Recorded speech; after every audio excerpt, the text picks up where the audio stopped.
Bueno, primero buenos días y un saludo a toda la gente que nos está escuchando a estas horas de la mañana. Mira, imperioso sí es porque tú tienes en política dos caminos, o hablas o te matas. Y claro que el camino de matarnos no es una opción, no es una salida.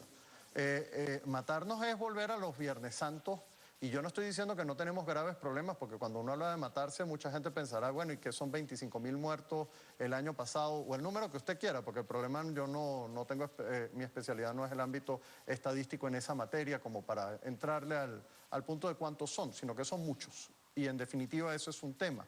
Pero el problema está justamente en que al no sentarnos al dialogar, al no buscar las salidas de los problemas que estamos teniendo, esos son los resultados y todavía empeorados cuando tú introduces el elemento político como un criterio más para asesinar personas.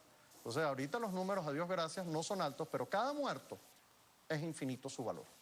Estamos hablando de 40 personas en este momento. ¿Qué queremos esperar? Yo siento que ha sido importante que se pudieran sentar. Eso es un paso. Y tenemos que reconocer que después de tantos años en donde la oposición y el chavismo o el gobierno no han tenido ninguna facilidad para sentarse a dialogar ni siquiera los temas más básicos. Y las únicas escenas en donde se sentaron fue para un diálogo administrativo que el presidente invitó el 19 de diciembre y que fue un gesto importante, de todos modos, tanto por la gente de oposición que asistió como por el gesto del ciudadano presidente de la República de convocar.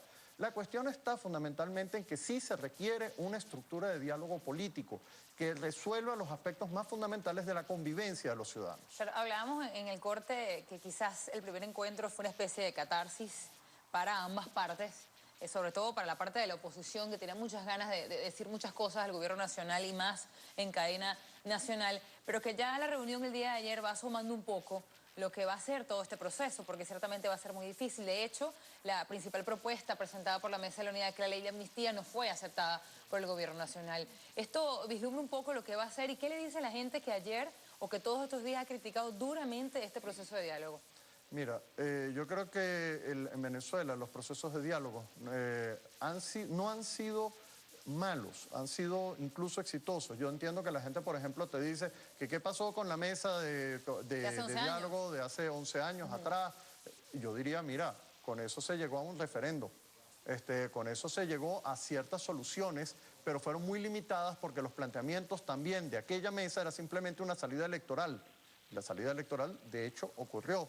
Que me guste más o me guste más, menos el resultado, no hace que efectivamente no haya ocurrido aquello que se había planteado. El problema es qué alcance le queremos dar a esos encuentros y hasta dónde es posible llegar en esos encuentros. El tema, por ejemplo, de una amnistía, a mí me parece, yo no me voy a meter en el punto de si el camino es una amnistía o cuál es el camino jurídico que deba utilizarse. Pero el hecho de que tenemos que resolver el problema de que hay detenidos por razones políticas y gente exilada por razones políticas, eso es una evidencia. Tú no puedes tener un país en paz conteniendo esa situación dentro. Y ya que estamos a propósito de Semana Santa, uno vuelve a recordar el gesto de Batabás, que de alguna otra manera en cada Vía Crucis se vuelve a representar. Es perdonado quien aparece como culpable, porque el problema del perdón no es la inocencia, el problema del perdón es cómo superamos la violencia. Y justamente eso es lo que hace Jesús en la cruz con el ladrón. La pregunta no es si aquel que estaba crucificado a su lado era bueno o era malo. El problema era que estaba crucificado, que estaba en una situación de violencia y él le abre el camino. Y me dirán, ¿y el otro? Y yo respondo, ante el otro Dios guarda silencio, Dios no condena. Bien, ya, y como hablábamos precisamente del tema de la Semana Santa, muchas personas se preguntan si ciertamente para esta fecha la gente es mucho más religiosa o no, o si ciertamente se siguen cumpliendo las tradiciones. Hoy veíamos lo del Nazareno de San Pablo, pero ciertamente sienten ustedes desde la iglesia, desde cada una de sus áreas, que la fe sigue allí, que se ha perdido o que permanece. No, yo creo que en Venezuela la fe permanece, quizás quizás más compleja en el sentido de que evidentemente hay grupos evangélicos, grupos católicos, grupos que tienen otras convicciones de fe, pero nosotros no estamos en la situación europea de cierto agnosticismo. Ese no es el punto central en Venezuela. Lo que yo sí creo en definitiva es que si esto no nos sirve para crear ambientes de hogar y de familia en donde haya paz, es imposible después hablar de la fe como un dato real. Claro. Entonces, por eso la invitación a decir, quizás no es tanto las manifestaciones públicas solamente, sino el tipo de vida que uno lleva por dentro. Claro, creo que también el tema de la familia es muy importante en este momento y sobre todo en el país. Le agradecemos muchísimo, padre.